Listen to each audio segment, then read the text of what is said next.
Hey guys, Fletch Football Observer here, and today's video is gonna be a Premier League review show. The second game of the Premier League season has been and gone and is now being recorded in the history books, and I'm here to review it all. So without further ado, let's begin.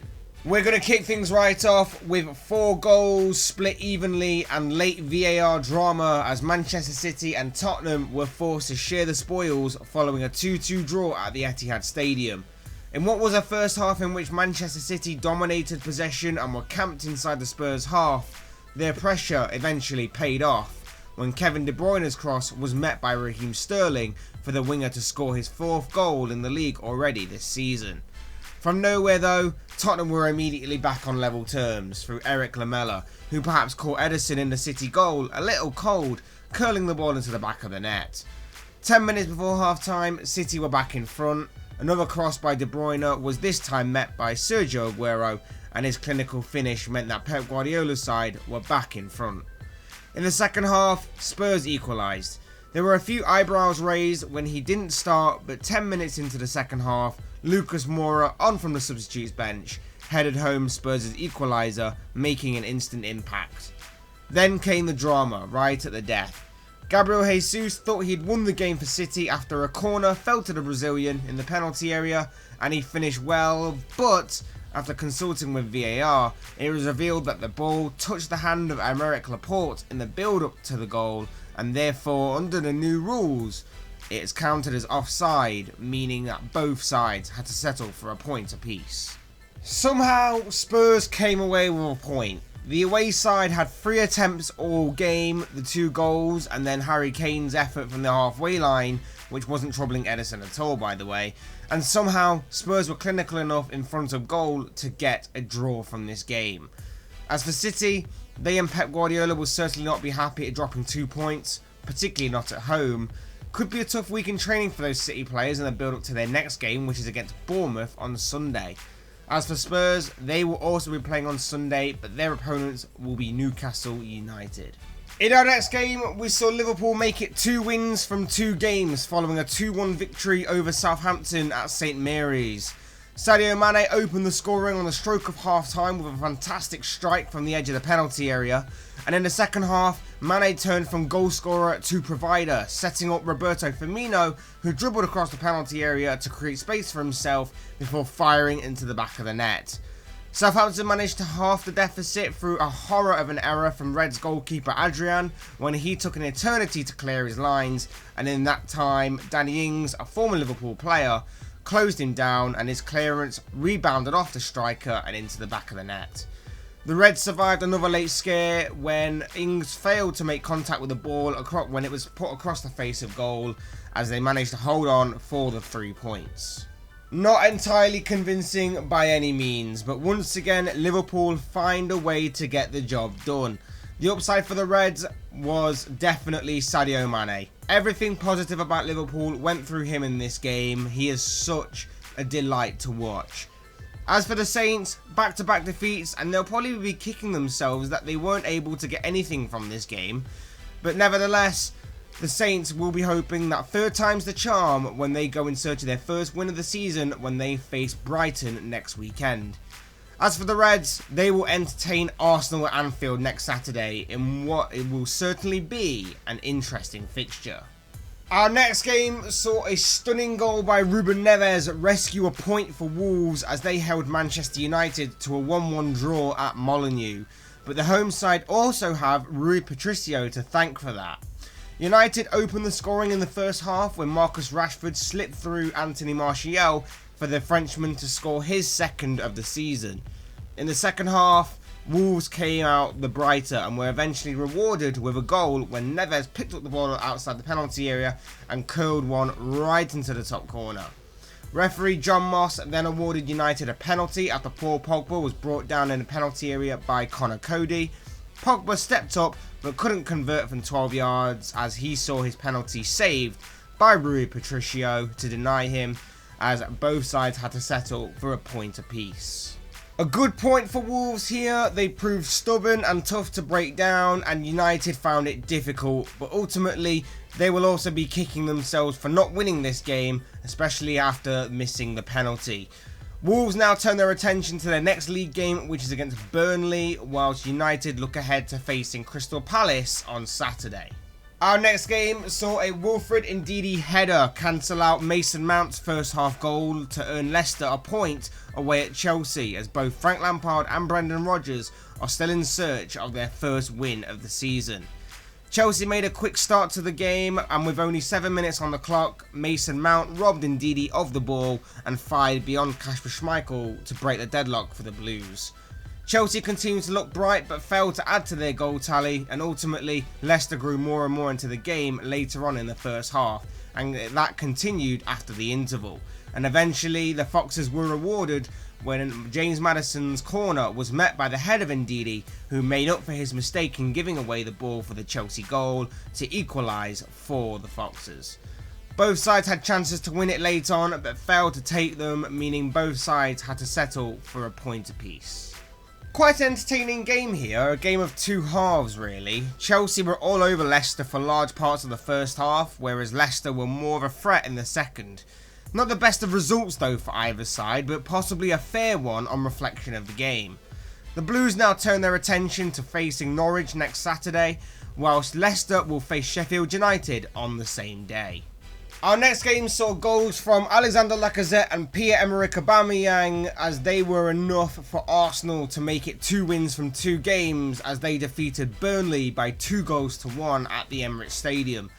Arsenal took the lead inside the quarter-hour mark when Alexander Lacazette found the back of the net from a tight angle. Burnley levelled shortly before half-time when Ashley Barnes found himself free in a penalty area to poke home, scoring his 3rd of the season already. And after the hour mark, Pierre-Emerick Aubameyang fired Arsenal back in front, a goal which proved to be the decisive factor come the final whistle as Arsenal secured all 3 points. Good win for Arsenal here. They fought hard against a brave Burnley side who may have perhaps lacked a little bit of composure and quality in the final third when they needed it most to have possibly nicked something from this game. For the Gunners though, another 3 points, some good performances, especially from Dani Ceballos, who stood out most.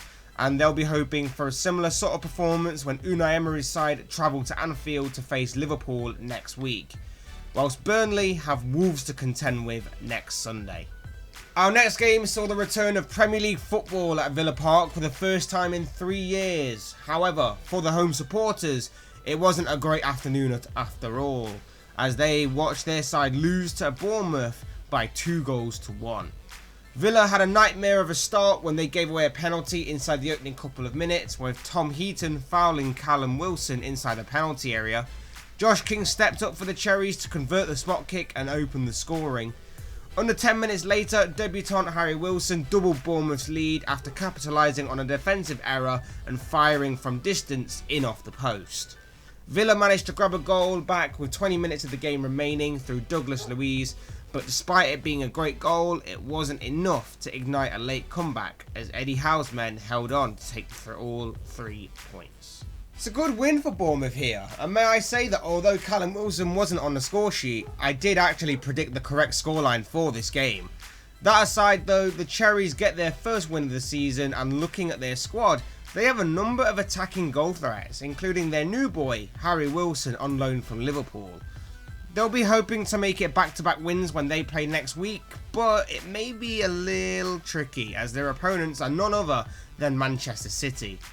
As for Villa, back-to-back defeats, not the return to the Premier League they were looking for. They'll want to quickly move on to their next game, however, which is against Everton on Friday night. VAR was once again in the spotlight for our next game as Brighton and West Ham played out a 1-1 draw at the Amex Stadium. The Seagulls thought they had taken the lead through debutant Leandro Trossard, however VAR ruled out the goal for an offside that occurred in the build-up to the goal. West Ham did go on to take the lead however in the second half as Javier Hernandez remained onside as he was played through on goal and he finished well to put the Hammers in front. However, the away side's lead didn't last very long as Brighton was soon back on level terms. Trossard struck into the back of the net after the ball fell kindly in his path and this time VAR was not interfering in this one, and he finally got his debut goal, which proved to be enough to earn Brighton a point. Although the home side did have some good opportunities to win the game, but both sides were forced to share the spoils. So, both sides have to settle for a point apiece. Brighton will feel they should have won the game after not taking some good opportunities, but 4 points out of a possible 6 for the Seagulls isn't bad at all with all things considered. The Seagulls host Southampton at the Amex Stadium next weekend, looking to maintain their unbeaten start to the season. As for West Ham, not the ideal start Manuel Pellegrini would have been hoping for. Their next game is against another side who haven't had the best of starts of the season in Watford, as the two clubs are set to meet next Saturday at Vicarage Road. In our next game, it saw Everton pick up their first win of the season as the Toffees beat Watford by a 1-0 at Goodison Park. The only goal of the game came with 10 minutes on the clock. Lucas Digne picked out Bernard on the left wing, and the Brazilian cut inside and beat Ben Foster at his near post to open his goal scoring account for the new season. Both sides had good opportunities to add to the scoreline, but failed to do so as Bernard's goal proved to be the decisive factor, which meant Everton took all 3 points from this game. Not only a good win for Everton here, but also a clean sheet too. It may not have been pretty or convincing, but it was enough for them to pick up their first win of the season, and of course the 3 points that go with it. As for Watford, 2 games, 2 defeats and no goals scored at all may be cause for little concern, but they'll be wanting their next game to come around quickly. And speaking of their next game, the Toffees now turn their attention to Friday night, where they will face Aston Villa, whilst the Hornets meet the Hammers as West Ham travel to Vicarage Road. In the penultimate game on this list, it saw Teemu Pukki steal the show as he scored a hat-trick as Carrow Road welcomed back Premier League football for the first time this season in what is the Canaries' first victory of the new campaign.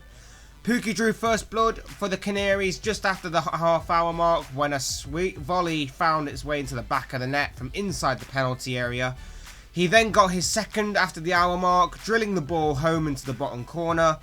Just over 10 minutes later, Pukki completed his hat-trick after being teed up by Todd Cantwell. The Finnish striker finished well to round off his hat-trick and to also put the result beyond all doubt.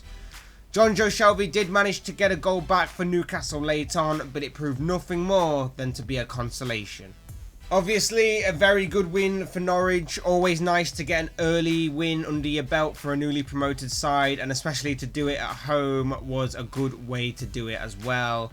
And they look like they're going to be an interesting and exciting side to watch this season already. Also nice to see Pukki hitting the ground running in the Premier League already, and even nicer that he was in my fantasy football team for this weekend. But as for the Magpies, 2 defeats from their opening 2 games. I've already made my feelings about Newcastle pretty clear for the season ahead, and so far I've seen nothing to suggest my prediction will be any different. Norwich take on Chelsea next Saturday in their next league game, while Steve Bruce's side will face another tough task when they take on Tottenham on Sunday. And in our final game, it had been 12 years since Bramall Lane had last hosted a Premier League game, but finally the wait for Premier League football to once again grace the home of Sheffield United ended on Sunday, and the wait was very well worth it. Shortly after the restart, John Lundstrom scored a rebound after the ball fell kindly into his path from Vincent Gaeta's save from Luke Freeman's shot, a goal that proved to be the decisive factor between the two teams. The Blades had chances to extend their lead but were denied, whilst Palace failed to create much in terms of clear-cut chances, and Roy Hodgson's men are still in search of their first win of the season. Fantastic win for Sheffield United this. As I said with Norwich, it's important for a newly promoted side that they get that first win under their belt, and especially to get it at home is even sweeter. As for Palace, 2 games and only 1 point to show for it. They have issues. They struggled to create anything of note against the newly promoted side, and things don't get any easier from this point on as they go up against Manchester United in their next Premier League game. As for Sheffield United, they'll be facing Leicester City.